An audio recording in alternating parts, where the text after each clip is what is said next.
Hi, Peggy. Welcome to my podcast. Hi, Dr. Deb, and thanks for having me. Oh, yes. Well, there's lots of reasons why I want to have you, but I just want to tell our listeners just a little bit about you and why you're here. And that is that you worked in a group with me, and then you worked individually with me, probably over the last year. And Mm-hmm. so, and in my eyes, you've just changed so much that I think it would be such an honor to have you share some of your revelations that you've had working with me, and I have had revelations working with you. And there's so many people listening that are probably where you were. So we want to talk a little bit about where you were and where you are. But mainly, I want you on here because you're an inspiration to me, basically. Oh, And good. you inspire me to keep on keeping on because, I mean, when I do a podcast, I don't know who I'm talking to. Mm-hmm. I'm talking to thin air is what I'm actually doing. And Sure. you are uh, proof that that I'm not just talking to thin air. So, for you, what I'd love for you just to start with is maybe say a little bit about like where you were in terms of how you thought about food, how you thought about yourself, how you thought about your life before we started working together, and how did you originally find me? I think would be a good start. Yeah, so I was in a very, very low spot Uh in huh. my life. Uh huh.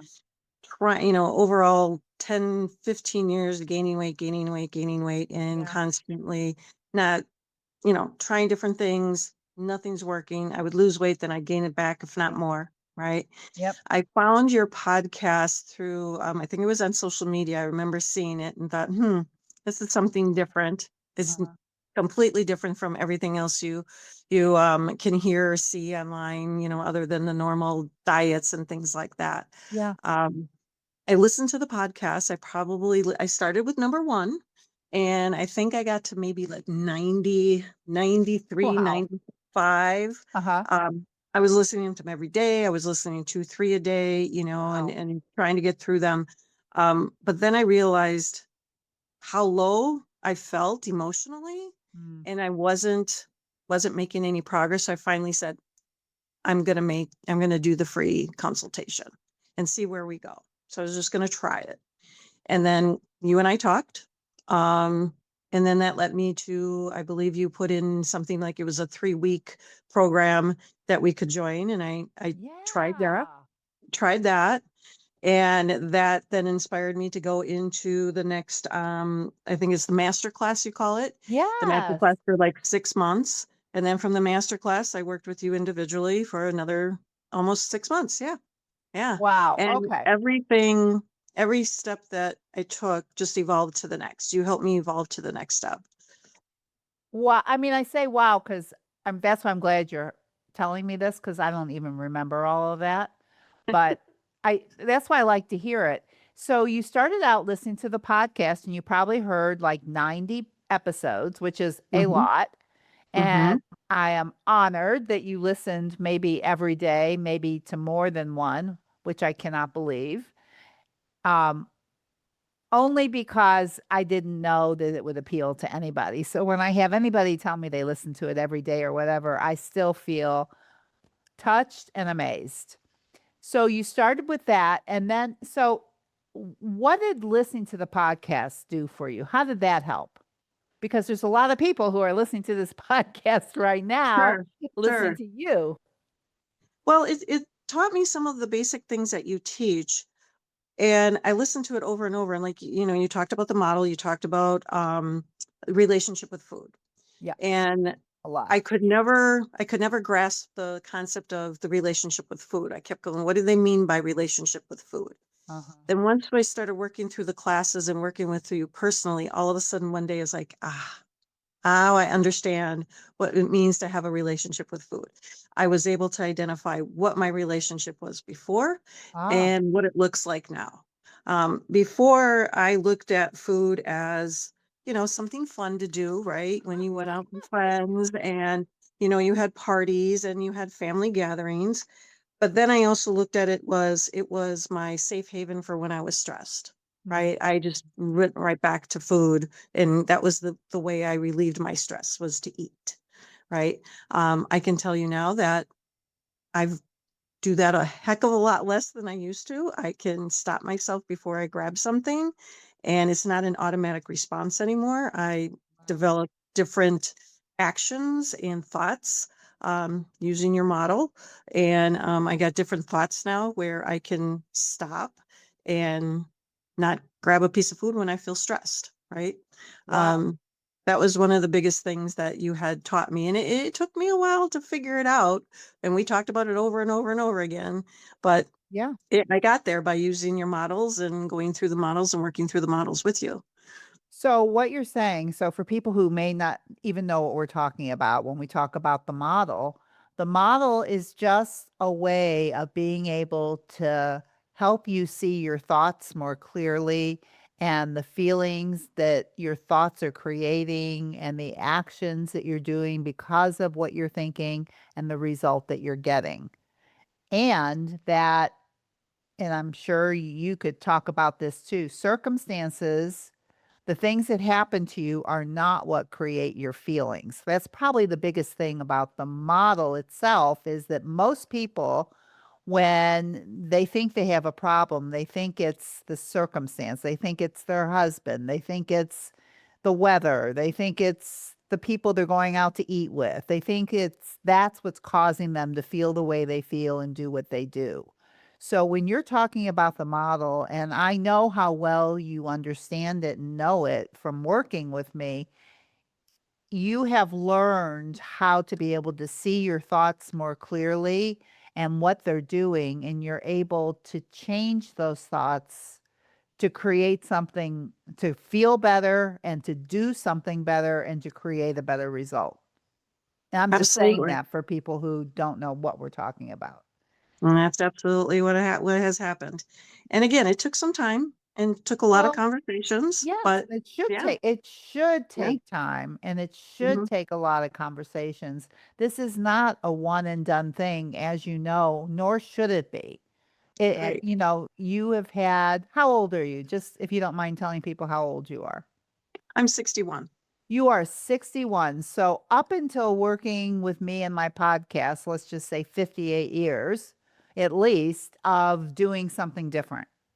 Correct. Of really believing everything that goes up in your head, really believing that food's gonna make you feel less stressed, really believing that stuff and believing that somehow you're the problem as opposed to that your mind's just telling you things that are a problem. So if you really Mhm. think about it, it isn't that long for you to be able to change all of that. You're right, absolutely. And I follow diets. It's easy to Sure. follow instructions, and it's easy to stay committed to those instructions for a short period of time. But the mindset change that happened to me is lifelong. It's lifelong. I have a completely different outlook on different things. I My relationship with food is completely different. I see food differently. I see the way when I just walk into the store or walk into a restaurant, I see it all completely different than I used to.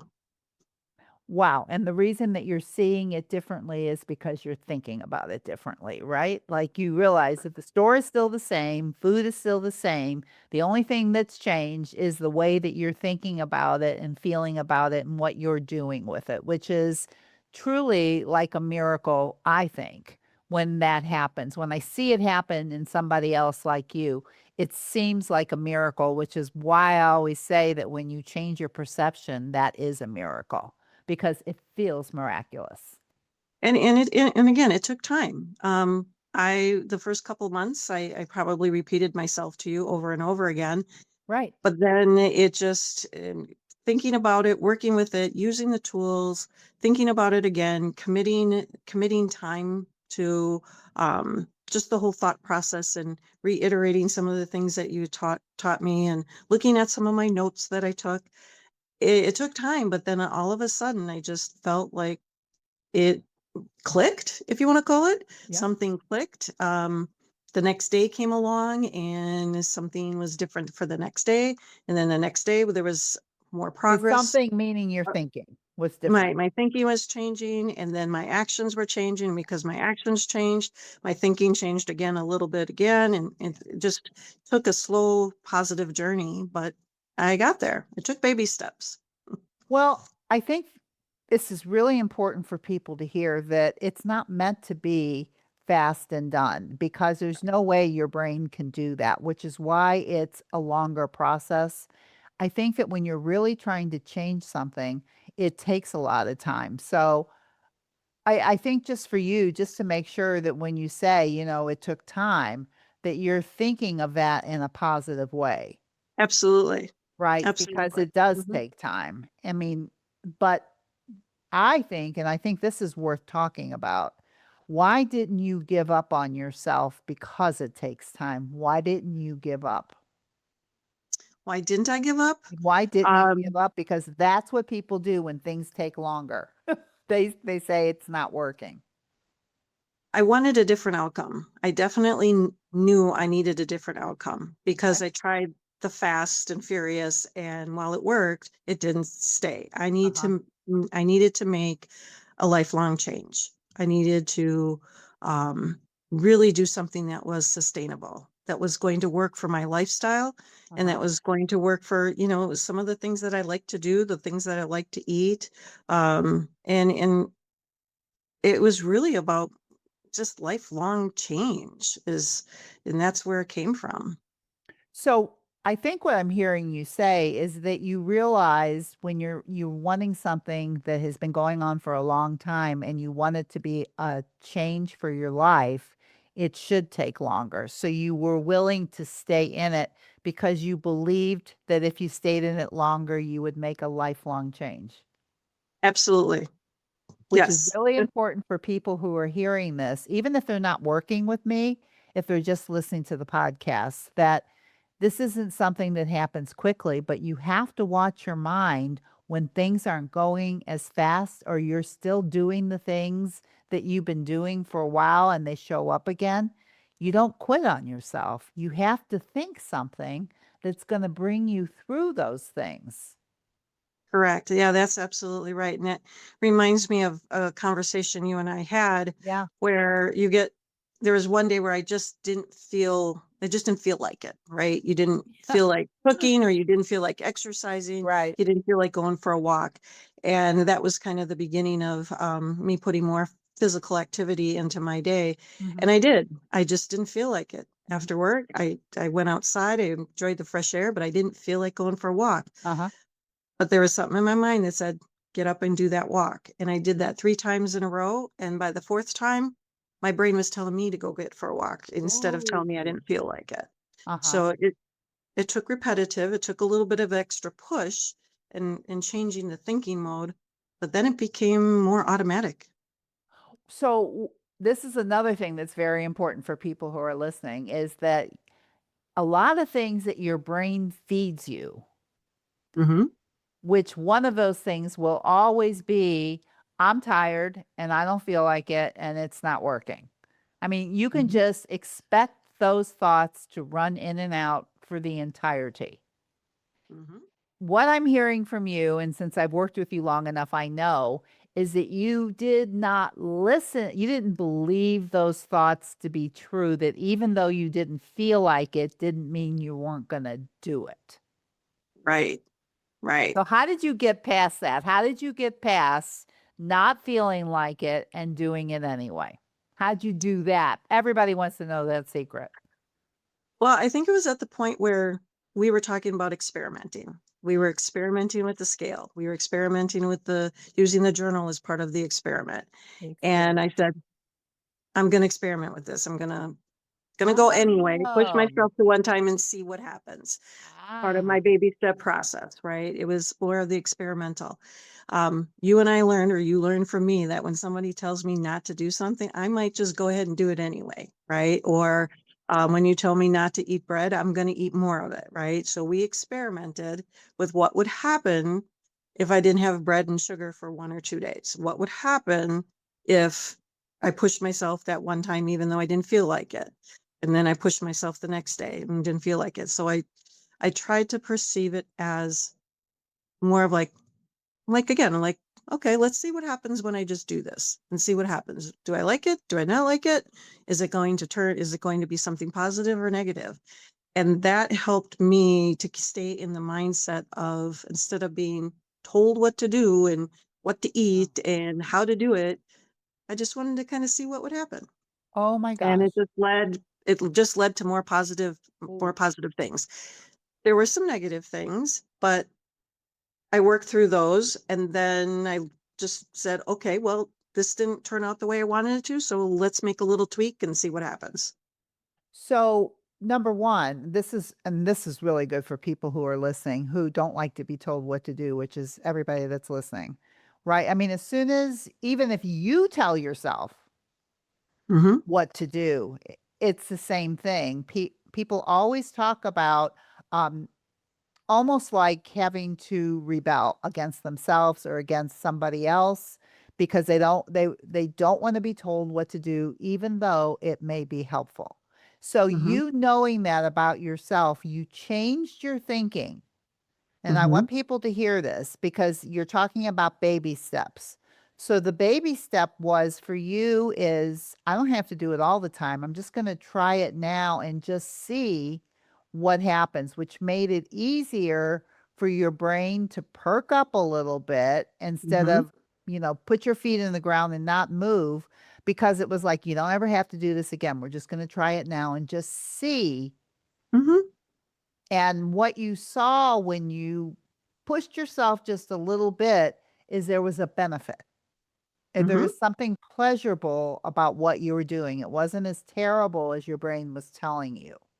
and then I wanted to do it again.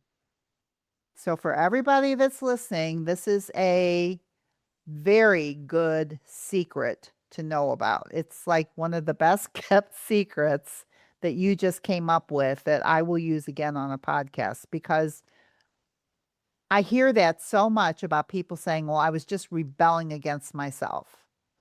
And it's really because none of us want to think that we have to do anything, Mhm, right? We want to be able to do something. We don't want to have to do it. And absolutely. you figured out how to get inside your brain and tweak it just enough so that it would open up and allow something new in. Mhm, yes. And you've been using that for the whole time. I just got this from you. I never got it up until this minute. What Right. happened? Yeah. Yeah, Uh-huh. that's where I think a lot of the transformation came, and I do too. it came a little bit at a time. It came a little bit at a time, and then it just kept building and building and building. Yeah. It's not that I didn't hear you say that, but I didn't quite understand how you tweaked that thought. But now I see how you did it. You just got a little opening in there, just enough Mhm, that you could do something new mhm. that didn't seem so threatening or so forceful. Right. Because I do remember I'm gonna say it was the thinner piece 6 months that we were working on the Yeah. group chat or the group. Uh-huh. And, we were on the week where we were going to remove flour and sugar, Yeah, I'll and talk about that too. Go ahead. I ate I turned around and wanted to eat more. Right. And so then I changed my mindset to say, "Okay, let's just not eat it one day." So, and I think I brought that up already, but it, just that little Yeah. tweak for the one day, then I had my sandwich the next day, and then the next day I didn't. And then eventually over time, 2, 3 weeks, I don't really remember exactly how much Uh-huh. time it took, but eventually I don't eat white bread anymore. No, I don't miss it. that was kind of the outcome. So for those of you who probably don't know my whole Thinner Peace program, part of what we do within it is there's an experiment where we take flour and sugar out for a period of time. We experiment with what it's like in our bodies to take it out, not forever, but for a certain period of time. But what, you're talking about, Peggy, happens to a lot of people that as soon as somebody says, you because I said we're gonna experiment with it, but you said to yourself you can't have it, Right, exactly. Yeah, good right? point.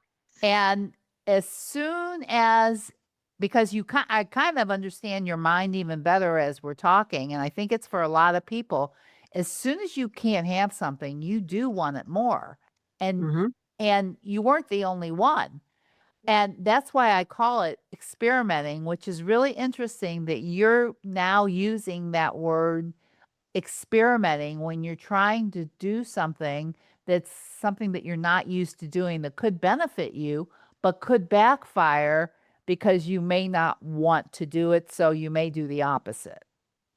And that's actually was the turning point was that Yeah. week, and we talked about experimenting. I heard I can't have it, Uh huh. thought about it again, saying, "Okay, well, let's just try it, and let's be open to it. Let's try it. Let's try it one day." And then I started experimenting with other things, and I kept thinking, "Okay, well, what if I experiment with walking some more? What if I experiment with, not having those cookies that I would have at night every single time at 8 o'clock at night?" So everything turned into an experiment instead of, I'll call it deprivation or being told that That's I right. can't have it. That's Right. right. Yeah. That's That's right. kind of where the turning point happened. Hmm. For a lot of things as you're talking about it, because it's like deprivation comes from a thought that you can't eat something or can't have something. And I think when you went from I can't have it to I'm just going to try doing it like this today creates a different feeling. It's It not did. deprivation. It's more like Right. curiosity. Exactly. It was And curiosity. and when you become curious and then open and then you go, "Well, wow. That I that was kind of nice. Hmm. I kinda liked it. I think I'll Hmm. try it again," as opposed to I have to and I can't. Absolutely. Because I felt better the next day. I Yeah, slept better. And then I felt better. I had more energy all of a sudden that I didn't feel for a while. You just start noticing little things. And then I kept being curious and experimenting more and more and finding more and more positive feelings coming through, the feelings through your body, the thoughts that you have in your head. And one thing leads to another. And I'm not in that low spot anymore. I feel confident. I feel I can walk into a room or a banquet full of food and make the right choices, and that I don't need anything. I wow. choose what I want. I don't need Woo! it. I hope everybody's hearing this woman talk because she was not like this when we first started. Not at all. Right, Not and at all. I mean, it's just I mean, like, I would say just hearing you, and I think the first 3-week class that I did was called Peace with Food. I think it was what Mhm. it was. Yes. Yes. And, so probably your relationship with food wasn't very peaceful in the beginning. No. And what I hear from you now is some peace, like you're more peaceful with it and don't have a lot of urges or negativity or deprivation. Absolutely. It's Wow. completely different.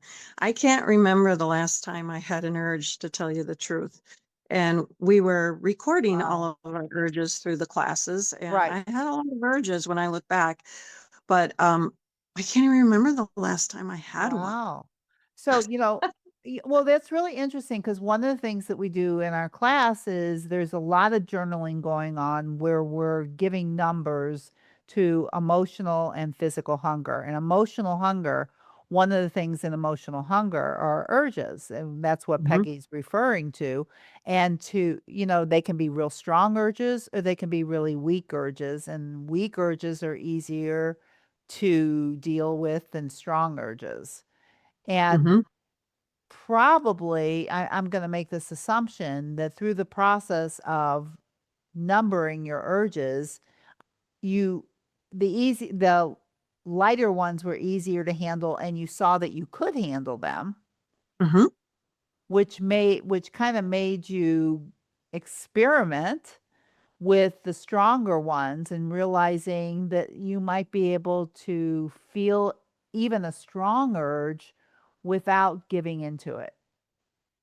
Absolutely. And one of the things that I learned through you was Mhm. how to sit through that. Exactly. And that was one thing I could never understand when you talked about. I was like, how do you sit through a feeling like that? But I, it took time, took a lot of conversation, but I learned this in curiosity and experimenting, and I figured out how to sit through them.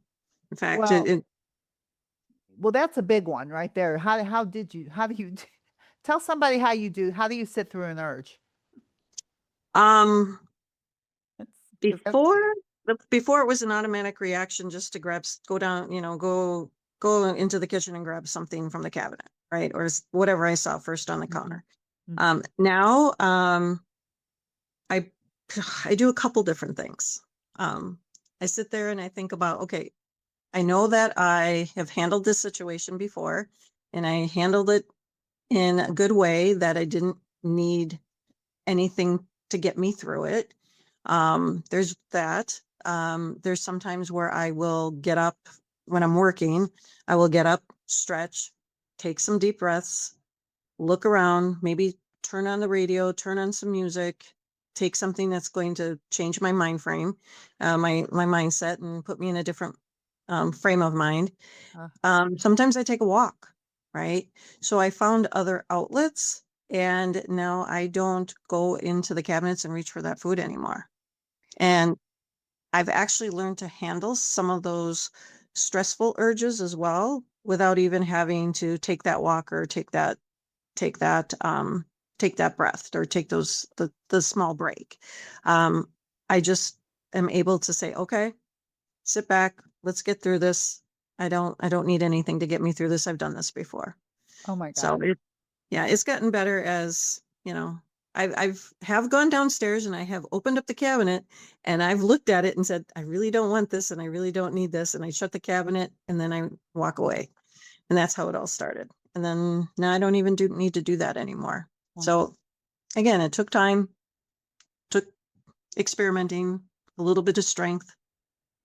Yeah, and once again, for everybody that's listening, when we're talking about time, there were probably times when you did give in to the urges, right? I mean, I'm Oh yeah. sure. And you were hmm aware of it and you did it anyway. But hmm why didn't you quit? Why didn't you stop and say, "Well, I just can't do this"? Stop the urges or stop. Stop like when so here you were trying to handle the urges and you weren't being able Okay. to handle it. So why didn't you just stop the program or stop working with me or just say this doesn't work? How did you keep yourself in it? Because I saw other positive changes. So Mhm. my urges was probably the hardest thing to get over. Uh-huh. Some of the other things that you taught us to do, um, I was able to get over and understand quickly. Uh-huh. And that was my biggest hurdle was Uh-huh. those urges. Yeah, for most So people. I kept thinking that, you know what, Dr. Deb's going to get me through this. I'm going to talk with Dr. Deb. I'm going to get this through. If it was in between the weeks, I would try one of the models. I would journal. I would write down what I was feeling. Writing down what I was feeling helped me learn to sit with it a little bit longer, right? And Yeah. learn how to feel it instead of um, reaching for something. Um, I feel like it just, oh, I don't know how to explain it. It's just like You're explaining it. working the different tools, working with the different tools and just remembering some of the conversations we had and listening to other people and what made them successful or relating to them when they weren't successful, right? Mhm. Just kept me more motivated to say, you know what, I can continue to go, I can keep going because otherwise the other option is going back to what I was before. And I didn't want to go there. That was how you talk to yourself. It's like, Mhm. I think what you first of all, I think what I'm hearing is that since you were in a group program to begin with, you heard other people going through what you were going through. So Yes. you knew it wasn't just you. Right. And you knew that it happens, Hmm. right? And also, I think being in a group and having a coach where I think it sounds like you said that you could talk it through with me. Like you would Yes. be able, like you would be able to figure out what happened. Like you Hmm. knew that there was something behind you giving into those urges and you could learn from it if you were willing to, to talk about it, which you were. I have to talk about it. I'll figure it out and I'll move on. Right. So you've always And felt there was an option. right. And working with you, what gave me that option? I didn't have that option before. Some of the programs, yeah, you have coaches, you have people who coach you through what you should be eating, what you shouldn't be eating, but they don't help you. They don't coach you through your thinking. Mm. And that's what you did for me. You coached me, and what was different for me was you're digging into what I'm thinking and feeling and why. And And not I what never you're thought of it eating. that way. Right.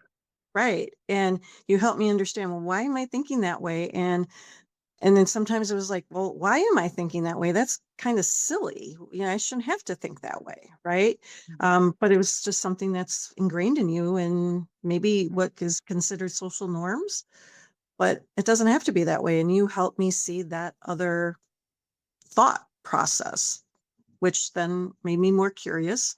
So I'd experiment a little bit more. Right, right. And so like I remember a specific situation, and I think a lot of people relate to this, and was regarding a hamburger. Yep. And I think It was a we chicken were sandwich. a what? A chicken sandwich. It was a chicken sandwich. Okay. And as people who are listening, and I don't really care that much what you're eating, but it was interesting about why you were eating it because I can't remember how it showed up, but I don't know if it was during the no flour, no sugar experiment. I think it might have been. Yeah. Yeah. And so I asked you, well, why were you eating it? So why don't you Mhm. say a little bit about that and then we'll talk a little bit about people pleasing. Sure, sure. So my brother and I went out to Yep. lunch, and my brother lives a little further away, so going to lunch with him and getting some time with him is special. Right. And him and I went to lunch, and I was going to have a chicken sandwich, and he also, I think he had a chicken sandwich as well. So obviously, chicken breast on a bun, with lettuce and tomato. Um, my immediate thought was, I'm going to remove this bun. I don't want to have this bun. But then immediately after that, I said, oh, my brother's going to think I'm weird, or why am I doing this? Or why am I not eating the bun? So my thought process was really thinking about what he may be thinking about what I'm doing. And then that made me eat the bun with the chicken sandwich. And then you and Right. I talked that through. Right. So Right. I That's learned, it. I learned that my thoughts were always thinking about other people, what they're thinking and their judgment about me versus why should I care what they're thinking? I'm going to do what I'm going to do for me and what's healthy for me. And if I would have verbalized that to him, if he would have questioned that and I would have verbalized it, in reality, he would have said, well, good for you. And I didn't look at it that way at all until we talked about it. Which is really good for people to hear because it's not so much. I mean, we were doing a no flour, no sugar experiment. So it wasn't on the table that you would be eating the bread. And you had already decided that you weren't, right? And Hmm. then it's not like you wanted to eat the bread for the bread's sake. You wanted to eat the bread so you would look a certain way to your brother. That's the only Yes. reason that you ate it. And that's what came up in the coaching Mhm. section session, which led to the idea of do you do this often with other people? Do you care a lot about what people think of you? And the answer at the time was, I do that a lot. And yes, which Mhm. was a really big eye opener for me as a coach for you. And I think it was a big eye opener for you because you started seeing yourself more clearly about why you were doing what you like. You weren't doing it for you. Right. Like if you Right. cared more about what you thought and less about what he thought, you wouldn't have eaten it. Exactly. And I don't now. And you don't you don't now, but it was Um, so good because you learned something off of that chicken sandwich that changed everything in your life about who do you wanna please? Who are you mhm. out to please, right? Because there's a lot of us that would rather have somebody else pleased with us than us pleased with ourselves, which leads to all kinds of problems, but it's like the bread didn't mean anything to you until you were worried about what he thought. The bread meant nothing. Right. And then that conversation with you led to me looking at other aspects of my life. Yeah. Where am I thinking about other people's thoughts? And am I holding myself back Mm. because I feel like they're thinking something instead of me just doing it? Like we went through some thoughts that my husband would have about me doing certain exercises in the living room I and remember that, type yep. of thing. Right, right. So yeah, it opened up a whole nother experiment and thought process for me to be curious about where else am I thinking like this and who else am I thinking like this with? Mhm. Right. Yeah, coworkers, friends, family. Hmm. Like, wherever you see yourself doing it, it's not gonna be in one place. You Right, do it in one place, you do it everywhere. right. And that's what the chicken sandwich brought up. It's like, Yes. it's like it's not about the food, but it brings a lot of stuff up about your brain. And this is such a great example to share with our listeners because I'm sure everybody has examples of this if they're aware enough to even see it. See, because it'd be easier to blame yourself and go, yeah, I just can't. Yeah, I'm bad. I shouldn't have had the bread and I can't control myself and all that stuff as opposed to, oh my gosh, I was just more worried about what he was thinking and I could stop that. Hmm. Hmm.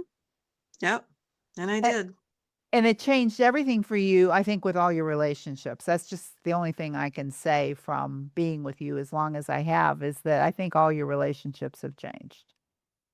And that's actually kind of where I started thinking about, hey, I actually do have a relationship with food. And then I could start seeing how that relationship with food can slowly change and work in your daily life.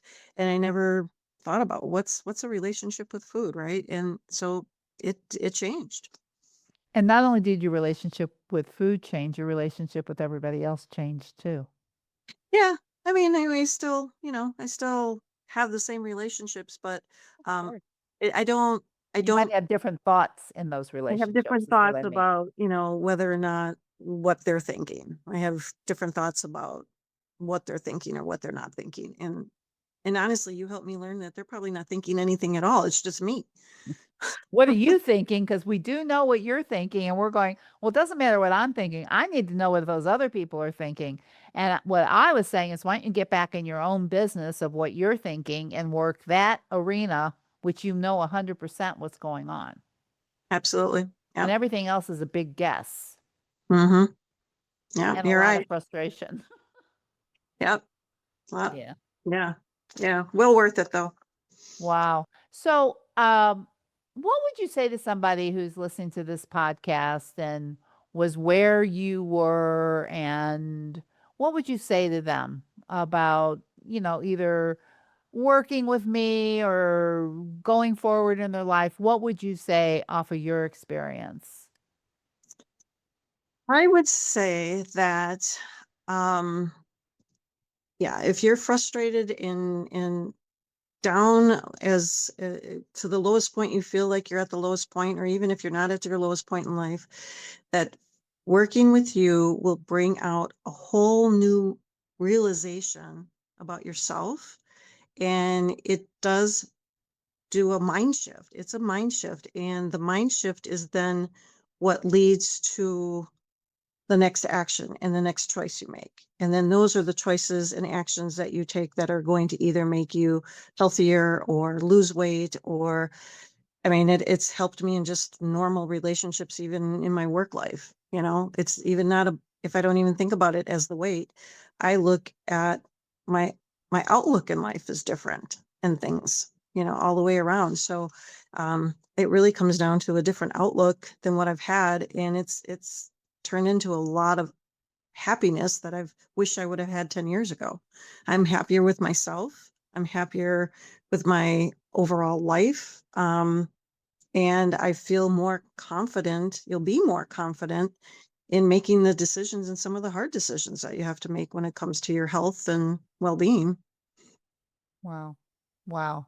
Well, all I can say is that I'm hoping what people get from this is that the biggest thing I see about you is your persistence of not giving up on yourself. And that anybody that's listening to this would take that on, that never give up on yourself, because the more you do what I'm talking about here, the more you're going to get what you want. And it's baby steps, it's a little bit at a time, but you can't give up. Right. Exactly. And there's times where I felt like I was going to give up, Of course. but then I woke up the next day and said, okay, let's try again and just try again.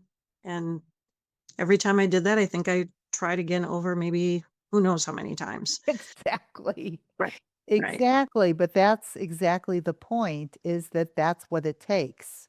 It Hmm. takes that kind of resilience and persistence of not giving up on yourself and believing that you can do it. And that's what you Absolutely. did. That's what you did. And you never know how resilient or persistent you can be until you really look back. And I didn't realize how resilient and persistent I was until I look back. Yeah. I think you got across what you needed to get across, what'll help people understand better about how to do this. I really do. Yeah. Well, and I know I've listened to many of the podcasts where you had other guests too, and it made me feel inspired listening to their stories. You can feel inspired, but then you wonder, well, how will this really work for me? Uh-huh. You just never know. They just got to take the leap and do it. Yeah, Do but that. I mean, it's like I would say that a lot of people are inspired by the interviews just like you were, Hmm. and I think it comes full circle when you're the one that's being interviewed. Yeah. You've heard so Yeah. many interviews. Yeah. Yeah. But it was truly, truly life changing working with you. It was a hard step to take. But you really do some soul searching and you got to be a little humble, but it's also worth it. What was why was it hard to take that step? Um, Maybe because of pride. I think a little bit of my pride was like holding me back, saying, "Oh, I don't need Dr. Deb. I can just listen and I can do this on my own." And oh, I only did it for so long, and I was still going down and going down and going down. And yeah, I finally said something's got to change. Uh-huh. I probably hit you know, a rock bottom to a degree Uh-huh. emotionally. And I think that's what let me go on. Nothing has been working. So let's try one more thing. Right. Uh-huh. But I like And what you said, and I think it's important for people to hear, because I think that's what stops people, is that mhm, this pride thing that you're talking about, and maybe this thing that I shouldn't need help. right. And maybe it's okay to need help, and aren't you glad you got help? I am And listen to yourself, super glad. Yeah. and listen to yourself and did it. Because I Yeah. think that is exactly what stops people, is their pride and the feeling like they should be able to do it themselves. And why? What? Hmm. What's that? I mean, like, there's so many things we cannot do by ourselves. Yeah. Right. Yep. And the ability to ask for help is as much of a good quality as anything else, is to be able to know when you need help and get it. And there's no shame in asking for help. In fact, you should be have more pride for asking for help and knowing you need help than the level of pride you had for thinking you don't need it. Yeah. I'm proud of myself for helping, for jumping on that. The very first um, free session after we talked, I just cried because it's like, she was so right. You had this one liner, and it hit me. I don't even remember what it was, but it hit me so hard. Going, she's right. You know, and it takes a stranger to tell me that. How come all the people I know in this world for all my life has never said that? But you said it and you hit it on the head. I can't even remember what it was, but that right there was changed my whole perspective and knowing that I needed help from you, so yeah. Mhm. Yeah. So that mini session was really helpful Yeah, it to was. help you take that next step. Hmm. Yeah. Good to know. Good to know and good to hear because all the things that you're talking about is what everybody out there is facing. I guarantee you, and you know it. You were there, and everybody listening is still there. Absolutely. This may help them take that step because something is going to resonate just like it resonated with you. Yeah. It Won- sure does. Wonderful. All Mm. right, dear Peggy. I could keep talking to you, but Yeah, I hear you. I gotta go back to work. and you have to go Okay. back to work. But if you need anything or whatever, please feel free to email me. But really, it was a pleasure and keep up the great Yeah. work that you're doing. And you should be so proud of yourself. I mean, really. Thank you. I mean, if you don't help yourself, who the heck is going to? Exactly. Right? Exactly. Right. Exactly. Baby Yeah. steps. Baby Yeah. steps. Yeah. Thank you from the bottom of my heart. I really thank you. All right, sweetheart. Thank you so much. And I hope to see you again somewhere soon. You bet.